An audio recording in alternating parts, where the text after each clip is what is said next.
All wings report in. HouseDog, standing by. MotherGoose, standing by. Lowtech Tuck, standing by. Lock S foils in attack position.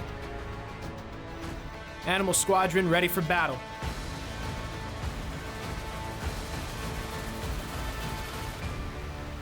Well, hello there, and welcome back to the Animal Squadron podcast. I'm one of your hosts, HouseDog, and with me, the one true co-host of this show, Lowtech Tuck, back again. Holding it together, ya boy. What's happening? We're the glue that keeps this podcast going while Elijah just does whatever he wants. Doesn't want to be here. Doesn't want to work. He just sits in his ivory tower and looks down on us sorry people is what he does. Yeah, his ivory and ebony tower. Living together in perfect harmony? Yeah. Are you ebony or am I ivory? I don't know. What movie was that even from? Well, I mean, it's been used in several things. But there's a specific movie that joke came up. And we'd always sing. It's in The Dictator whenever they cut the guy's head off to get him another beard. Oh, is that it? Yeah, it's like some like African diplomat or something, and they cut his head off, and then he's like holding his head while the guy's in the shower and starts singing Ebony and Ivory. That's right. Yeah, that movie did come out when we were in high school, so I can understand why that was such a funny memory, even though that's not the funniest thing in the world, but still. We were in high school. It's still funny. That was hilarious at that moment in time. So, but here we are, still in perfect harmony to this day. The ebony to my ivory have been for years. That's right. Today we're talking about taking a little break from Andor, and we're doing Tales of the Underworld. That's right. Specifically, the Asajj Ventress episodes, which is the first three. Which is the first three episodes. What was your overall feeling from these? Well, so getting into it, Dark Disciple was one of my favorite Star Wars books ever. I get why they wanted Asajj Ventress to continue her story, so I get why they brought her back, but I don't know, it just kind of makes me sad because it just makes the ending of that book not as important as it was. I'm guessing this is the start of episode 1 is basically the ending of Dark Disciple. Yeah, which you've read it too, haven't you? No, I haven't. Oh, okay, yeah. So the very like when Quinlan Vos and Obi-Wan walk in and he like buries her under the water. Yeah. That's how Dark Disciple ends, yeah. Okay. I figured, and I knew that these, because I remember whenever these came out, a lot of people were talking about how they were upset about how this interacted with Dark Disciple and how it retconned it. I just didn't know how. Yeah. So she's like, at the end of Dark Disciple, like she's dead. And that's like how it ends. But at the same time, again, I get why they had to bring her back, especially with her role in Bad Batch and that they chose to use her further. Like it makes sense. And also, I mean, the way that they did it, I do like how they did it. It's not just like she miraculously comes back and everyone's happy. Like it's like, you know, it makes sense. Right. Yeah. And I knew straight away whenever we opened with episode 1, I was like, we're on Dathomir right now. Yeah. Which that's like, she had always talked about going back there, which is kind of why Quinlan Vos says that. Like, that's always been her home and always where she felt like home was. Right. Yeah. And I like how Mother Talzin gives her the option to come to the spirit world or return to the land of the living. Yep. But she loves her some Quinlan, man. That's why she comes back. Right. And what do you think about what she said here is she can go back to the land of the living, but it'll cost her her heart's desire. So, which is, I guess, returning back to Quinlan. Right. Which I think that's why moving forward, like later on in these 3 episodes, she doesn't return to Quinlan. I think that's part of it because she understands that Quinlan is the cost of her coming back to life. So if she does reunite, she's scared that Quinlan will die because she came back to him. And it does appear whenever she comes out of the water and she's reborn that some time has passed. Oh, it definitely has, yeah. The room isn't the same, like the water has receded. Well, yeah, like if I remember correctly, so Dark Disciple ends, I don't even think episode 3 has started whenever Dark Disciple ends, actually. Like, she dies, like, the Clone Wars are still going on. Like, the Jedi still exist. That's why Obi-Wan's there. Right, that's what I couldn't figure out. I was so confused. I was like, okay, Obi-Wan's here with Quinlan. Like, when is this happening exactly? Yeah, which in Dark Disciple, Obi-Wan does know. Like, Quinlan comes clean to him and tells him what's up. But yeah, so that's before the fall of the Empire, though, before that happens. And then the show itself, like the first episode, second episode, third episode, they all take place, I think, even after Bad Batch. I mean, just judging by the uniforms and all that stuff, I think the Empire's been going strong for a little bit. So I think it's been like several years, at least. I don't know. This kind of seems like it leads into Bad Batch. Like, this is where she meets up with them. I think this takes place before Bad Batch, but the Empire is obviously around. Yeah, I think it takes place, like, somewhere around that, like, first year, second year. Yeah, like I think it takes place like somewhere around like season 2 of Bad Batch, let's say. But then where would the kid be that she winds up with? Lyco? Yeah, because he's not there whenever she goes to try to train. Yeah. Omega. Well, maybe they do go on a few more of adventures, and maybe he does go to the path. I don't know. Or I mean, just because he doesn't exist with her in Bad Batch doesn't mean he doesn't exist. Right, he could be on another quest or he could be doing something else, but I don't know. We need a breakdown. Where's Elijah whenever we need editor Elijah? Figure out the timeline and insert it. Yeah, but it does make sense what you said. It happens about the same time as Bad Batch, because at one point you do hear the stormtroopers' call signs are still TK whatever, and then they are using at least Venator parts in the Star Destroyers, so it's at least like in that. Yeah, so it can't be super late. Yeah. But the uniforms themselves, like the stormtroopers, they look like stormtroopers. They're not wearing like the TK helmets. So no. Elijah will figure it out. Ding, ding, ding. Editor Elijah here. Sorry to interrupt the episode. I just wanted to come in and talk about Dark Disciple a little bit. So, Dark Disciple is a novel adaptation of 8 of the Lost Clone Wars episodes. So we know there's 40 lost episodes, so that's an entire 5th of the missing content. So I would highly recommend reading Dark Disciple if you ever get the chance, but I do really hope we still get some sort of animated Dark Disciple project, either a mini-season or maybe they could even do an animated movie at some point. That would be amazing. Also, while I have you, so I don't have to cut back in later, I really loved these Asajj episodes. I really liked that they answered those Dark Disciple questions. I thought they were written really well. I thought the animation, as always, is phenomenal. The kid whose name I can't remember that she helps, I really like the story that they're developing between the two of them. That being said, this does feel like less of its own self-contained story and more setup for something else in the future. And I'm not entirely sure how I feel about that. If we're going to be doing these 3-episode arcs, I would much rather them feel self-contained. But also, if they are setting up a movie or an animated series or something, 10 years down the line, this isn't going to be an issue because you can just watch the Asajj episodes and then go straight into whatever project is being set up.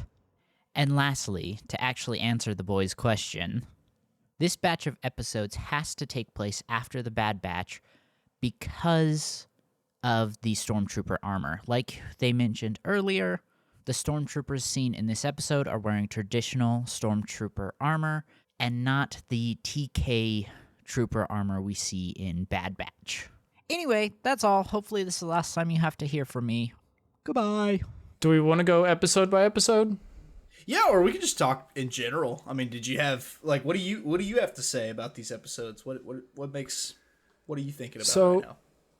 I was excited for a little break from Andor, even though I'm really excited to watch season 2.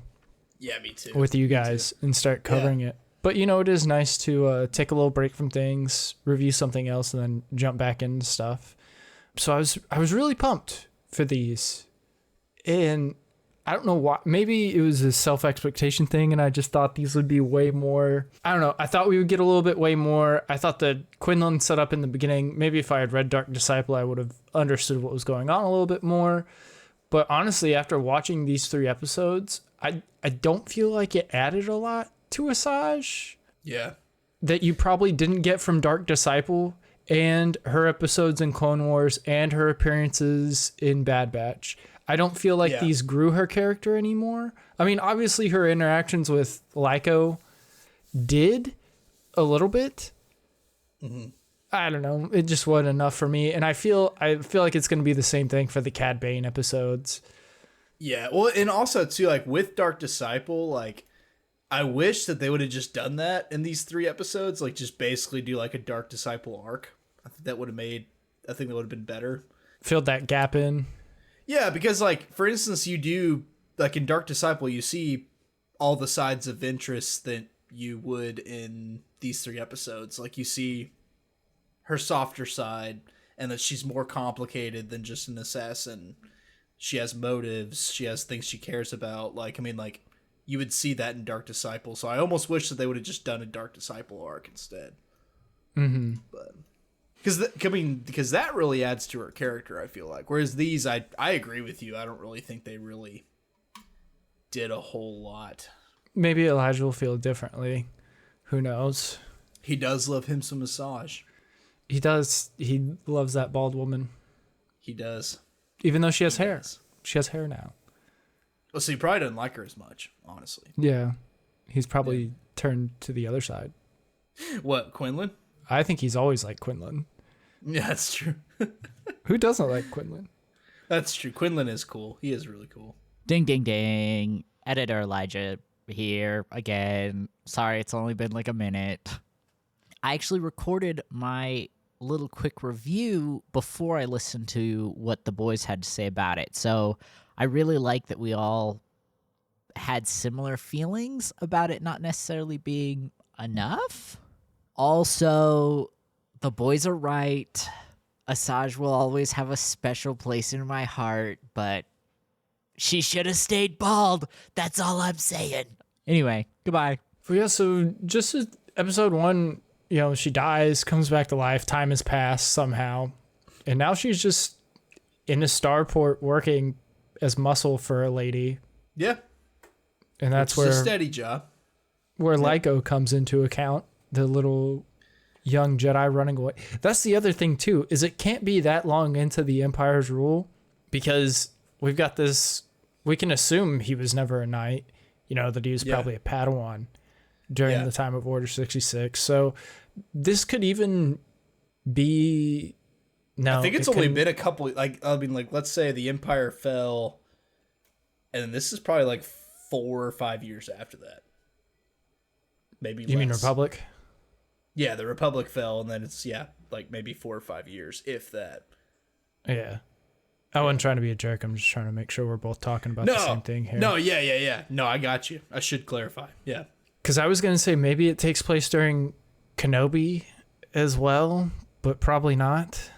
Yeah, but that's all kind of about the same time. Same time. Fallen Order's in there, too. Like, it's all about there. Like the 3, Star 4, Wars 5 timeline is so messy these days, and I'm honestly sorry. I'm gonna go off on a tangent, and you're here, so I know you don't care. Do it. Yeah. I'm kind of tired of constantly revisiting this same kind of 3 to 5 year gap within the Star Wars universe right now. Mm-hmm. Yeah, I got you. But how else are we going to explore it unless they keep making stuff about it? Which right, but I think kind of what they're doing. At least give me a little message on screen saying this takes place between the events of so-and-so and so-and-so. Yeah. Just so there's like actually an orderly timeline. Yeah. Yeah. But also I'm somewhat okay with there not, just because it's a big galaxy, so it makes sense that events happen at the same time. I'm fine with that. Just, Yeah. I don't feel like I should have to Google everything before I watch it. Like, when does Asajj Ventress Tales of the Underworld's episodes 1 through 3 take place? Yeah. Yeah, that's a good point. That's a good Because with all the content, or largely the content that we've received lately, has been within this 3 to 5 year gap. Mm-hmm. And just give me a little, or maybe some dialogue. I mean, they do mention in the second episode, the bounty hunters are trying to get the shield technology for a rebel cell, Yeah. or what we can only assume is a rebel cell. But that makes me think it's later. Like that it's like Andor. Like much later. But it could also be the Bad Batch.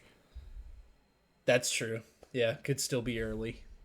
It could be, or it could be Rex's group. Yeah. Or And is it Ahsoka's Operation group. Cinder? Is it even at the end? I don't know. Luke could be running around right now. Well, he is. He's just a child. Who knows? I mean, he's at least born. We do know that. Well, yeah. So he is at least around. But Being that they're stormtroopers, yeah. He's Yeah. around. Good job, Tuck. He is- We've narrowed down the timeline just a little bit more. he is at the very least a newborn baby, and at the very most, a grown man. So, you tell me.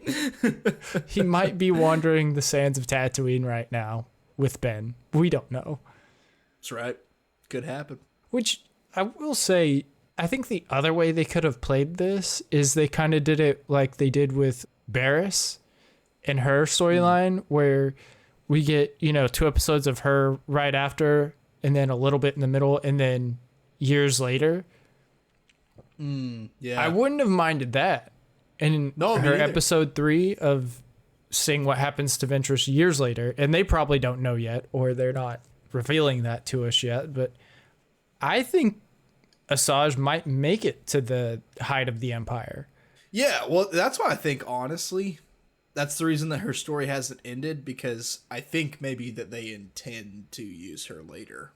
They're keeping her in the back pocket for either a video game or a Yep. book or another TV show. Yep, that's kind of what I think. Like, maybe don't kill her yet, because we might want to use her later. She could pop up in the mall show. That would be interesting. Anybody can pop up in the mall show, really. Darth Vader can pop up in the mall show. Dude, that'd be wild. That'd be crazy. If people have already speculated, they're like, the timeline's right in Maul's show for Maul and Vader to meet. Dude, what if they fight? That would be so sick. I think, Which would honestly, I would just watch that over and over again. But what? It'd be interesting. I think it'd be another way to play the early Vader, who's still struggling with the Anakin side, meeting Maul, who killed his master's master, who is like one of the most important men in his life. That would be interesting. And also, like, if they had, like, dialogue, that would be very interesting. Right. Especially, like, Kenobi-esque dialogue, like, very deep conversation. Yeah, but the only bad thing about Vader is once he becomes Vader, you don't get any of that Anakin dialogue. You know what I mean? Where he doesn't talk about Anakin's life anymore. It's just his life. Right. So Yeah. you wouldn't be like, you took Qui-Gon from me. And then, they face off somewhere. Yeah. But also, if he does say that, I'm going to be very interested. I'm just saying. Oh, yeah. Don't get me wrong. I'd still be like, this is the best thing ever written. But I'm like, this is, like, literally the coolest thing I've ever seen in my life. But yeah, back to Asajj. Sorry. No, it's all good, man.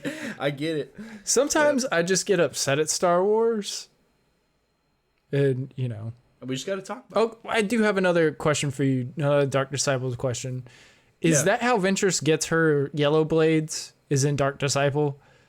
it. Yes. It's been a while since I read that book. honestly. It's been a couple It's okay if you years. don't know. Elijah can help us out again here if he feels like it. Either that or he'll cut this out.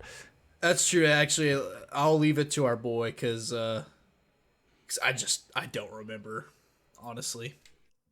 Ding, ding, ding. Guess who's back? So, based on what I could find, it looks like she purchased her yellow lightsaber from the black market. Most sources I found said it actually happened in the novel, but I also saw one say it happened before the novel started, but more sources say it happened in the novel. So, I assume that's when it does happen. Because she still has her red blades in Clone Wars, and then her yellow blades pop up in Bad Batch. And she still has her red blades for most of Dark Disciple. I just don't remember if it's later. Because, spoilers on a book that you haven't read yet, and it's a few years old. But the whole plot is like their whole thing is that her and Quinlan are trying to kill Dooku. That's the whole thing. So, like, Dooku's still alive. She's got red blades for most of it. So... I mean, I don't think her yellow blades come from Dark Disciple, but I could be wrong, is what I'm saying. Maybe that'll get explored somewhere else, too. Maybe. Or it's, it's been long enough where, like, maybe it's one of those things where, like, whenever she falls in love with Quinlan, maybe her lightsabers turn yellow then because she unbleeds them. Like, I just don't remember what happens. No, that's fine. I'm sure Elijah will find the answer. It'll probably just be a quick insert of him going, "There's no answer right now." Yeah.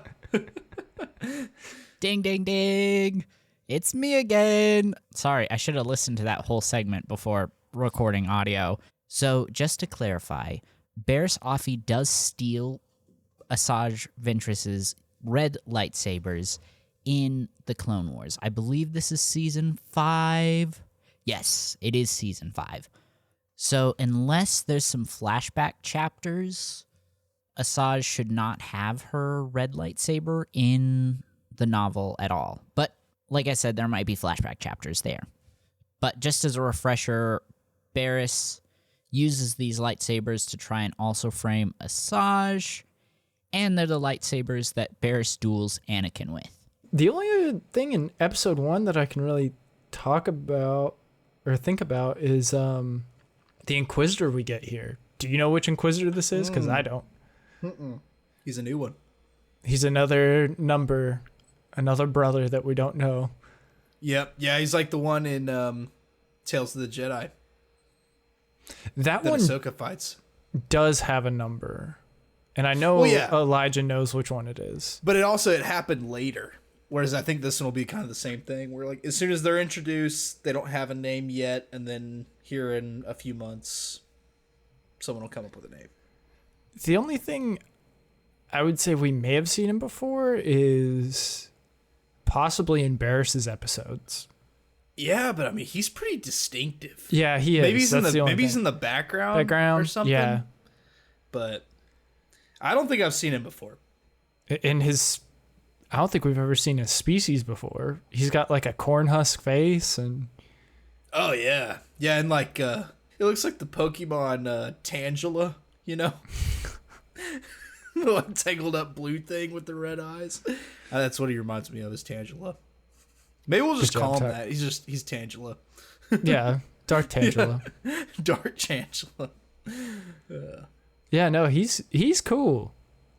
He is kind of cool, I will say. I like. But they do just be getting rid of Inquisitors in these little mini episodes. They just get rid of them. Yeah, but also, I mean, it makes sense. I mean, if your job is to hunt down Jedi, several of you at least are gonna die.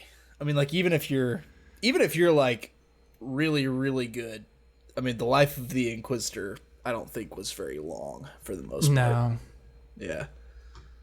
Either the Jedi will kill you or Vader will whenever he doesn't trust you again, or, you know, or you'll kill each other because you hate each other. You know, like I don't think any of them really live that long. No. Yeah. The other thing that interests me about him is on his uniform, he has like, in the real world, he has like lieutenant bars. Oh. He has 2 silver bars on each side of his collar. That's interesting. Yeah. So I wonder if that implies that he had a rank before he became an Inquisitor? Or it's a rank he got. Yeah, or like if the Inquisitors have sort of a ranking system. Well, we know they kind of do because there's Yeah. the Grand Inquisitor.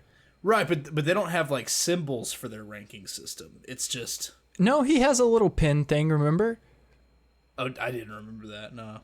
Yeah, remember Does in he? Oh. Kenobi, whenever he presumably dies, he takes that little pin off of him and the black chick puts it on her uniform. Oh, yeah, okay. Okay, so maybe they do have some sort of symbols for ranking. Yeah. It's and that's not what the bars are for. Yeah, it's not talked about in and I don't know if this book is canon anymore. I think it still is, but in Rise of the Red Blade. Yeah, that's still canon. Okay. Yeah, they don't mention anything about rank structure or anything in there. Not that I remember. No, because I mean, we know that like first brother, first sister, all that stuff, like that is sort of a rank, like the way that you get initiated. But again, I also don't think it is. I think it's just kind of who was there first. Well, yeah, but you have to kill each other to get there. So Yeah. it's like, it's sort of competitive in a way. And then within that, there may be some other ranking that we just don't know. Star Wars is an ever expanding universe. Yeah, right. Yep. And honestly, I don't think there'll ever be an end either. I think we can just keep expanding forever and ever. Yeah. Yeah, that's kind of all that happens in episode 1. Episode 2, they're trying to get information about the path to go seek out Quinlan. And I thought we were going to get a Boba appearance here because I knew immediately whenever she was like, we have to go talk to a bounty hunter. I was like, oh, she's going to go talk to the old crew that she used to run with, which was Boba's original crew. Oh, yeah. And then it turned out just to be High Singer and the pink lady. I never know her name. I'll say it's Lita? Probably. She only addresses her one time by her name. It's something. We need a pickup. And I want to say it's Lita, but I don't remember. I was more hyped to see High Singer again. High Singer is one of my favorite assassin droids. Yeah, he's really cool. And also, too, dude, he's so scary on their mission whenever he's climbing like a spider. He's terrifying, dude. Sometimes Can I you wish imagine we being were a visual you imagine being a podcast. Yeah. Because you go climbing like a spider. Like a little spider. You're just twiddling your fingers. But, like, you can't tell me that if you were a stormtrooper that you wouldn't be peeing your pants as soon as you saw that. I would. They all started running away. They were like, it's a droid. And then just started running. Yeah, because he's terrifying. He's so scary. Yeah. Yeah. Or no, whenever, High Singer's a badass. Whenever they start shooting him with the spaceship lasers and like they piss him off and they're both like next to him. Parallel. And just like pulls him out parallel and just starts spinning. I was like, that is so sick. But also I would be so terrified again. Yeah, that's like his signature move is he just starts spinning. Yeah. And also like, I mean, I realize it's because he's a droid, but like his face is like, it's just so emotionless and cold. It's just scary. I don't know. He creeps me out, man, but I appreciate his character. He's also one of like the cooler looking droids, in my opinion. Yeah. Yeah, no, he creeps me out because he's perfectly designed. Like, he's scary because he is. He almost feels like a art for General Grievous that didn't make the cut for Grievous. Yeah, I could believe it. But was one of the original arts for him. Mm-hmm. Yeah, I could also believe that maybe he... Well, I mean, this would be more like maybe what his story is. Because he also reminds me a little bit, too, of like the early Republic droids. Yeah. Like droids from like a long time ago. Yeah. Like he reminds me a little bit stuff. of... Yeah, like Hu Yang and like those kind of droids. Yeah. I like the creature that their bounty. Oh, yeah, the big like four-armed thing. Yeah, we can... Maybe he's like part of the same species as Dexter Jetster. Maybe. And Pong Krell. Yeah. That's But kind of this what I one's thought, but red. he's red. Yeah. And he doesn't look the same. Yeah. But He almost looks maybe, like the mixture of them with a Gundark. yeah, a little bit. But maybe it's one of those things where it's similar to Kaminoans and Yariel Poof. Yariel Poof, where it's like they actually have no relation. They just look extremely similar. Yeah. I'm not sure. But he was cool, and he had vibro axes. Yeah, that was cool. And then also, too, what's her name? Lita or whatever. Her killer scarf is pretty cool, too. You like her blade scarf? Yeah, her blade scarf, I thought that was pretty neat. I liked it. And then that's kind of all that happens there until they get on the ship and she tries to convince the kid to backstab Asajj. Yeah. Oh, wait, real quick. They do pick them up, though, for that bounty, and they decide to trade intel about the path for the job. That's right. But Yeah, that's why they wind up it. going on the job. Mm-hmm. And they say But they're yeah. assembling parts for a new kind of starship, which it does That show to me felt a little picture. bit Death Star. It shows a picture of Venators in the background, and the kid does mention Venators. So they're either talking about making superstar destroyers, which I would figure, because Or those I think ball maybe things, it's whenever they start coming out with the actual Star Destroyers, too. Yeah, Because, like, currently, I mean, like I mentioned earlier, they're at least using Venator parts. And if not, Yeah. they are Venators, just reclassified. Because, Yeah, I mean, no, he I knows think how it's- they work. And that's actually how she catches that he's a Jedi. Because she's like, Yeah. wait a second, only a Jedi or a clone would know how Venator systems work, and you're not a clone, so... yeah, it's either Star Destroyers or Superstar Destroyers, or I thought maybe it's early TIE Defender project. Yeah, I think, though, I mean, just with how much they mentioned Venators and stuff, my guess is that they're designing the Star Destroyer for the first time.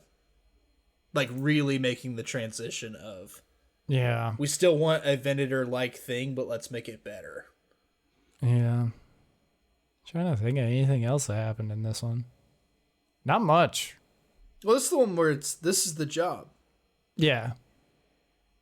So, I mean, quite a bit happens. Like well, actually, I guess we talked a lot about it already. Yeah. Yeah. Yeah, because, escaping those. Yeah. Yeah, actually, nothing much more happens, honestly. Other than they do try to take the kid for ransom, so it turns out that they are the untrustworthy ones, not Ventress. Yeah, who could have imagined that? I think the other thing that might help us date this a little bit too is they are still using LAT gunships, and they specifically call them LATs. They don't call them something else. And also, in this episode, you do hear one of the quote-unquote stormtroopers radio over to another one and say, TK something, and then he gets cut off. Like, his call sign is TK, and then some sort of number, probably. But he's like, the TK troopers are the predecessor to stormtroopers, so. But they're wearing stormtrooper armor. gear, yeah. Ding, ding, ding. It's me. So TK is just the generic call sign for troopers, regardless if they are in the official stormtrooper armor or if they are in the technically phase 3 clone trooper armor that we see in Bad Batch, but technically also phase 1 stormtrooper armor. They're TK regardless. We just referred to the Bad Batch stormtroopers as TK troopers because it was easier to differentiate the stormtrooper armors, saying they didn't necessarily have a clear phase 1, phase 2 like the clone troopers did. By now. But I think maybe it's that transition time between TK and phase 1. Like, because, I mean, like anything else, there's going to be some leeway. There is no, and I don't care what it is, there is no exact hard date on, like, when you do an actual transition like that. We definitely don't have one yet. Yeah, because, I mean, it's too big of a force. Like, a transition would take time. Yeah, and they definitely don't fight like clones. Yeah, so I think it's like right about when TK troopers are becoming stormtroopers and that whole thing. So it's like, I would say this is probably during or maybe even a little after Bad Batch. I don't know. At least this episode is. Yeah. Oh, man. But either way, they get the information about the path and they're set on their way. Mm-hmm. That's all I had for episode 2. Yep. And then episode 3, just real quick, the old man's medals. I had forgotten what the Separatist Alliance logo looked like, so I was like, oh, he was in the Republic. He wasn't. No, as soon as I saw those medals, I was like, this guy was a separatist. This will be fun. Yeah, and I like to think of this guy as basically just the Separatist Admiral Yularen, but same job, same guy, just different side. Yeah, no, this episode was, well, out of the 3, what was your favorite one before we get into episode 3? I'm gonna say probably the second one was my Really? favorite, just because the action was cool. Yeah. Mm-hmm. Yeah. Yeah, just because, and also like raiding an Empire base, like I'm pretty easy to please as far as that goes. Like explosions and lasers, they make me happy. I mean, that's just how it is. And creepy high singer. Yeah, but he's cool. He's terrifying in a cool way. He gets chopped in half though. He does, but they leave his processor alive, so he'll continue. Yeah, no, I think episode 2 is probably my favorite out of these 3. It's definitely the coolest one for sure. Yeah, I mean, episode 3 is interesting because you do have like the duality of war. Mm-hmm. And I like how the old man, when they first get there, the granddaughter's like, Grandpa, there's Jedi here. And he's like, hold on, let's not rush to judgment here. Yeah, right. Before he even sees them again, or sees them for the first time. Yeah. But yeah, we got Grandpa in a wheelchair. Yep. And he hates Jedi. That's, yeah, not a fan. But he loves Asajj. That's right. One warrior to another. Oh. That was a good one there. Yeah. Which is the title of this episode. And it's what he says to her. He's like, could you help my granddaughter get water? One warrior to another. Yeah. So this one's all about them. Basically, this entire thing has been a Mandalorian episode where they have to go on side quests in order to get into the main quest. It's like the Jawas and the egg, that one. Yeah. Yep. But instead of a egg, it's water. Yeah. Yeah. And then also them and the Raiders become friends at the end. So What'd you think about the little raiders? I kind of like them. They're cute and they speak a funny language. They're So at first, whenever we first see them on that hill, I thought they were like half machine. yeah, me too. I thought it was gonna be like kind of a Mad Max kind of thing. Like, Yeah, I thought they were Yeah. like part hovercraft, part alien, and I was like, that's pretty sick. yeah, that'd be pretty crazy. But But it turns out they're just little guys. just little blue guys, just living, just having a good time. Little blue guys with pointy teeth, just doing their best. They're just trying to live, man. They're trying to make it out here. Yeah, they need that sweet, sweet water, and some old man is stealing it from them. So, That's right. yep. But yeah, they help them get the water, and then they get safe passage across the canyon. They make friends with the raiders. The grandpa understands things a bit more, but I do like Asajj's line when she's talking to Lyko, and he's like, but we've taught people how to make friends and how to let go of the past and stuff. And she's like, for today, they could be fighting each other by the next rotation. Yeah. Yep. She's done this before. She knows what's up. I mean, it just kind of shows the duality of Asajj, and even though she's given up the path of the Sith, you know, she still has that real view on the world.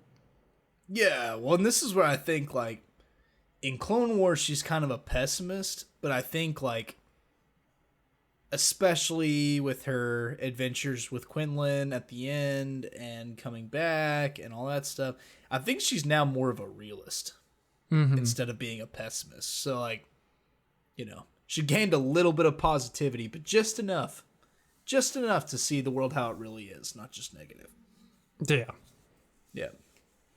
Yeah, let's be real. Alien racist grandpa is probably killing raiders tomorrow afternoon. Almost assuredly. Yep.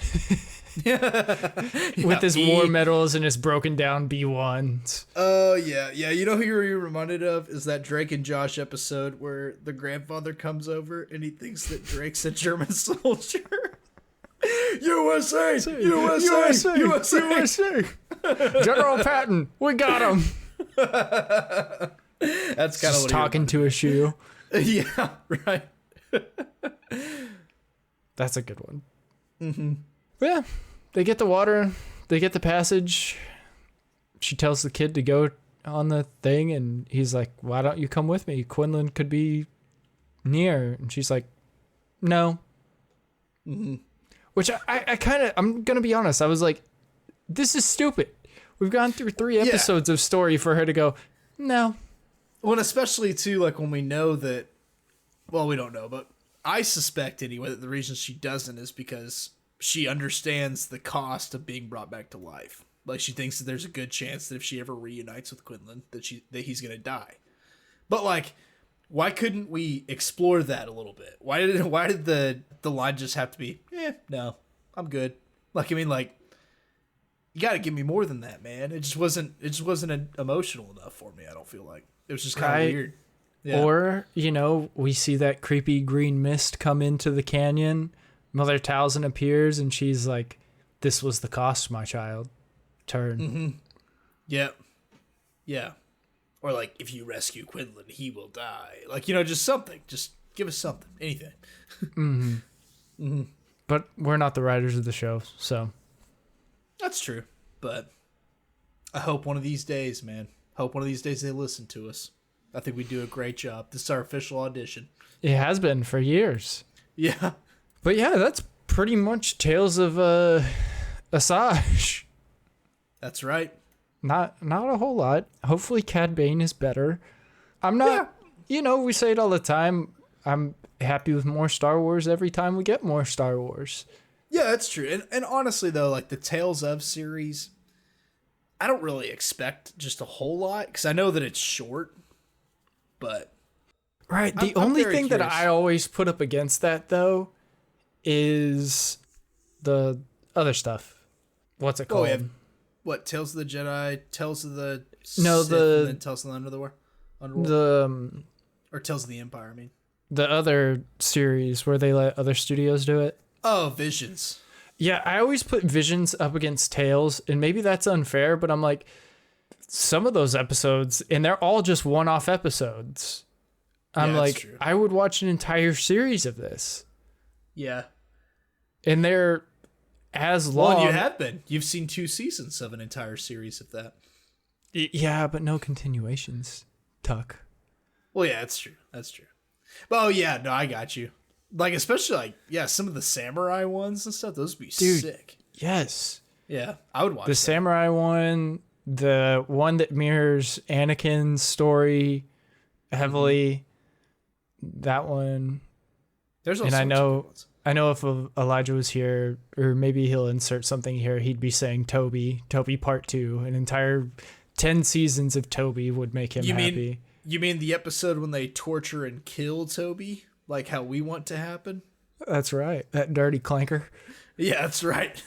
That boy thinks he's a Jedi. He ain't no Jedi. That's just a clanker. He don't belong here. We don't allow his kind here. He should have never picked up a Jedi's weapon. That darn bucket of bolts. Get him out. Get him out. Oh, boy. He's stealing our jobs. If a dirty bucket of bolts like that ever walked into my house, he'd be leaving in the scrap heap. That's right, one of them binary speaking clankers. See, this is what happens when Elijah's not here. Red-eyed, soulless clankers. Devils. I ain't never met a good one. I'll tell you that. They ain't never met a good one. They never even manufactured a good one, as far as I'm concerned. Maybe we belong with Separatist Grandpa, you know? We belong on the farm with Separatist Grandpa in the chair. I think, yeah. USA! USA! General Patton, we got him. Oh, but thank you so much, friends, for coming to this week's episode. Hopefully Elijah's back for the next one. I'm sure he'll have some things to say maybe while editing this one. Hopefully he does. But we appreciate you guys for listening. Andor will be coming back, I believe, I think we're doing both Tales series and then circling back to Andor. Yeah.